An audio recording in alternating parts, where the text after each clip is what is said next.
Olá, pessoal. Nossa conversa aqui será sobre termos essenciais da oração, que são o sujeito e o predicado. Essa nomenclatura de termos essenciais, ela já traz em si uma certa complexidade, porque existe a oração sem sujeito. Então, se existe a oração sem sujeito, o sujeito não deveria ser um termo essencial. No fim das contas, essencial acaba sendo apenas o predicado, já que não existe uma oração sem predicado. Mas existe a oração, pode existir a oração sem sujeito. Bom, então, começando pelos conceitos. Em outros vídeos trataremos da classificação tanto do sujeito, né, dos tipos de sujeito, quanto dos tipos de predicado. Aqui o objetivo é apresentar sujeito e predicado. O sujeito é aquele termo da oração que determina a concordância verbal. Então, quem manda na estrutura da oração, quem manda na concordância verbal é o sujeito. Então, podemos dizer que o sujeito é aquele elemento com o qual o verbo concorda. E o verbo vai concordar com o sujeito em número e pessoa. Então, por exemplo, aquele um erro gramatical bem frequente, né, entre o nosso povo. Lembrando que a gramática trabalha com dois conceitos, né, certo e errado. A linguística, que é a ciência da comunicação, que é diferente da gramática. A gramática é um livro de regras e trabalha com certo e errado. A linguística, que é a ciência da comunicação, ela trabalha com o conceito de adequado e inadequado. Então, para uma pessoa que não teve acesso à escola, determinada forma de falar é adequada. Já para uma pessoa que teve acesso à escola, é inadequado. Então, vamos pegar o tradicional nós e a gente, né, que é um probleminha, entre aspas, tradicional. O uso do pronome nós ou da locução pronominal a gente. Se eu escolho o pronome nós, o verbo tem que aparecer no plural. Então, nós gostamos, nós lemos, nós estudamos. Se eu escolho o agente, que é a locução pronominal mais popular, então eu tenho que colocar o verbo no singular. Então, a gente gosta, a gente estuda, a gente viaja. Porque a gente, embora indique um grupo de pessoas, né, você nunca usa a gente para apenas você mesmo, a concordância é feita com o que está escrito e não com a ideia. Então, se eu tenho agente, é uma expressão singular, portanto, o verbo no singular. Então, nesse caso, o agente e o nós vão funcionar como sujeitos e vão determinar a concordância verbal. Outros exemplos. Os cidadãos lutam por seus direitos. Aí, para você achar o sujeito de uma oração, você pergunta ao verbo quem praticou aquela ação. A ação verbal foi praticada por quem? Então, nesse caso, os cidadãos lutam por seus direitos. Quem luta? Né? Quem luta pelos seus direitos? Os cidadãos. Você achou o sujeito. Todos compareceram. Quem compareceram? Todos. Sujeito. Vieram de longe alguns objetos de cerâmica. O que? Né? Porque além do quem pode ser o que. O que vieram de longe? Alguns objetos de cerâmica. Então, você acha o sujeito perguntando ao verbo quem praticou aquela ação verbal. O sujeito, ele não tem que aparecer no início da oração. Tá? Normalmente, na maioria das vezes, ele está no início da oração e isso, inclusive, facilita a localização dele. Mas isso não é uma regra geral. O sujeito pode aparecer no início, pode aparecer no meio ou no final da oração. Basta que para você localizá-lo, onde quer que ele esteja, né, basta que você pergunte o que ou quem ao verbo. Né? Assim você vai localizá-lo, tá? Como nos exemplos aí que eu já dei. O sujeito ele pode ser representado por uma única palavra ou ele pode ser representado por um conjunto de palavras. Quando ele tem uma única palavrinha, né, essa palavrinha vai ser o sujeito e o núcleo do sujeito, que só tem ela. Agora, quando esse sujeito vem representado por um conjunto de palavras, aí existe uma palavra, né? Nesse conjunto, sempre terá uma palavra que será aquela mais importante, que será aquela fundamental. Essa palavra poderá ser um pronome, um numeral, um substantivo, uma palavra substantivada. essa palavrinha funcionará como núcleo do sujeito. Exemplo, a secretária da diretoria pediu dispensa do trabalho. Quem pediu dispensa do trabalho? A secretária da diretoria. A palavra mais importante aqui é secretária.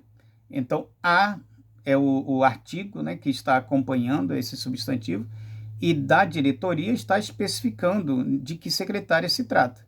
Então, a palavra fundamental aqui é secretária. Portanto, ela funciona como núcleo do sujeito. Então, o sujeito vai ser a secretária da diretoria e o núcleo secretário. Sobre o predicado. Tudo aquilo que se declara sobre o sujeito, quando ele existe, porque existe a oração sem sujeito. Então, quando existe um sujeito, tudo aquilo que se declara sobre ele é o predicado. Ou, sendo bem prático, você localizou o sujeito de uma frase, de uma oração. Tudo que sobra dela, exceto o vocativo, que outro vídeo tratará desse assunto, toda ela, né, tudo que sobrou do sujeito, exceto o vocativo, será predicado. Então, o sujeito, quando ele existe, é aquele elemento sobre quem se declara alguma coisa, sobre quem ou sobre o qual se declara alguma coisa. E o sujeito é essa declaração que se faz sobre o sujeito, quando ele existe, evidentemente.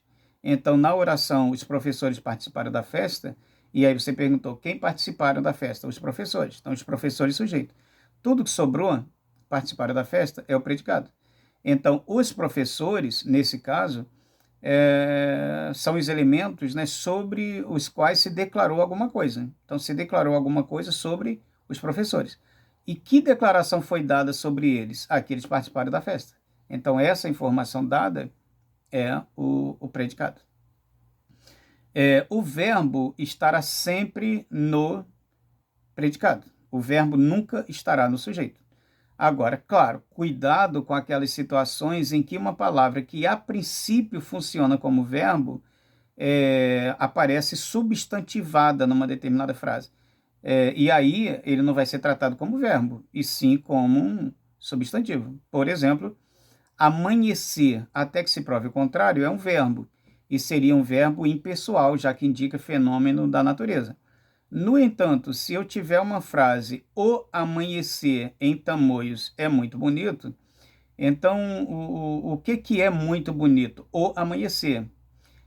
Então, o amanhecer em Tamoios é o sujeito dessa frase.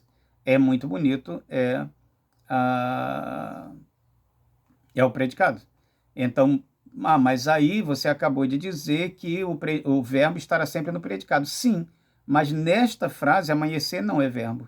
Nesta frase ele está substantivado, né, pelo artigo o amanhecer. E aí vai ser tratado como tal. Portanto, o sujeito, o amanhecer em Tamoios, o predicado, é muito bonito. O sujeito, como eu já disse no início, ele pode vir no início, no meio, no final da oração. Então, nós temos a posição do sujeito, né, na oração vai depender da intenção de quem está escrevendo ou falando. Então, se essa pessoa que está falando ou escrevendo, se ela quer chamar atenção para o sujeito, ela coloca o sujeito no início. Mas se ela quer chamar mais atenção para o predicado, ela coloca o predicado no início. Então, você tem a chamada ordem direta e ordem inversa. Ordem direta é toda estrutura oracional, qualquer oração que você tenha a seguinte ordem: primeiro o sujeito, depois o verbo e depois os complementos. Tá? Então, toda vez que você tiver esta organização, sujeito, verbo, complementos, adjuntos, você terá uma ordem direta. Toda vez que essa ordem se altera, você tem ordem inversa. Então, na ordem direta, a oração sempre começa com o sujeito. E na ordem inversa, qualquer alteração que se faça. Então, se o sujeito estiver no final ou no meio da oração, você tem ordem inversa. A ordem direta é exclusivamente quando o sujeito vem no início dela. Então, por exemplo, as mães preocupam-se com os filhos. Nesta oração, quem preocupa-se com os filhos? As mães, sujeito às mães. Núcleo do sujeito, mães. Aí tudo que sobrou daí, né, preocupam-se com os filhos, o predicado. esta oração está na ordem direta. Por quê? Porque primeiro veio o sujeito, as mães, aí depois veio, dentro do predicado, né, o verbo, preocupa-se, e depois vieram os complementos. Né? O complemento aí, no caso, se preocupa com quem? Com os filhos. Os perfumes me dão alergias. Então, nessa estrutura, os perfumes me dão alergias, os perfumes é o sujeito, né? Quem me dá alergia? Os perfumes. Aí, logo na sequência, você tem o verbo, né? O verbo dar, porque aí esse me é apenas um pronome que está atrelado ao verbo dar. Né? Então, poderia ser os perfumes me dão ou dão-me. O me dão, evidentemente, que cabe melhor nessa estrutura, mas ela está na ordem direta, já que esse pronome está atrelado ao verbo dar. Os bebês adoram tomar banho e ouvir músicas de ninar. Então, quem adora tomar banho? Os bebês sujeito. Depois vem o verbo adorar. Depois vem os complementos. Né? Adoram que adora tomar banho. A locução verbal aí, né? Adoram tomar. E aí vem os complementos. Então, isso é ordem direta. Na ordem inversa, qualquer alteração que se faça, ou seja, se a oração não começou pelo sujeito, já é ordem inversa. Aí já não interessa onde ele está, se ele está no meio ou se ele está no final. Se ele não está no início, é ordem inversa. Então, numa oração como arrombaram a janela com a maior facilidade os bandidos. Aí, se você perguntar, quem arrombaram a janela? Os bandidos. Então, o sujeito você encontrou lá no final. Ou seja, tem ordem inversa. Porque, olha, a oração começou com o verbo, arrombaram. Aí arrombaram o quê? A janela, já direto. Né? Então, aqui é um complemento. Então, ou seja, a ordem direta foi descaracterizada. Então, eu tenho essa oração na ordem inversa. Pediram desculpas os alunos do terceiro ano. Então, quem pediram desculpas? Os alunos do terceiro ano. Então, está lá no final o sujeito. Ordem inversa. Precisam ser pintadas essas paredes. Quem precisa ser pintadas essas paredes? Se você colocar na ordem direta, você sempre acha o sujeito mais fácil, né? Então, pediram desculpas os alunos do terceiro ano. Os alunos do terceiro ano pediram desculpas. Precisam ser pintadas essas paredes. Essas paredes precisam ser pintadas. Né? Na ordem direta, o sujeito sempre aparece, sempre é identificado com mais facilidade. Mas você localiza ele em qualquer lugar, desde que você pergunte ao verbo quem ou o que praticou aquela ação verbal. Agora, no meio da oração, olha, apavorados, os passageiros desceram do avião. Quem desceram do avião? Os passageiros. Aí como é que eles estavam? Eles estavam apavorados. Então, o sujeito daqui é os passageiros, que está no meio da oração. O predicado desta oração é desceram do avião apavorados. Só que esse predicado apareceu no meio, né? Quer dizer, o sujeito apareceu no meio desse predicado. Ordem inversa. Despreocupados, os alunos fizeram a prova de recuperação. Quem fizeram a prova? Os alunos. Agora, o sujeito, portanto, os alunos. Os alunos fizeram a prova de recuperação despreocupados. Ou seja, você localizou aí o predicado, o sujeito está no meio. E isso é ordem inversa. Tá? Ordem direta é exclusivamente quando a oração começa pelo sujeito, depois vem o verbo e os complementos. Ok? Então, essa é só uma aula, uma videoaula de introdução a sujeito e predicado. Depois, em outros vídeos, trataremos dos tipos de sujeito, dos tipos de predicado. Um abraço para todas e todos.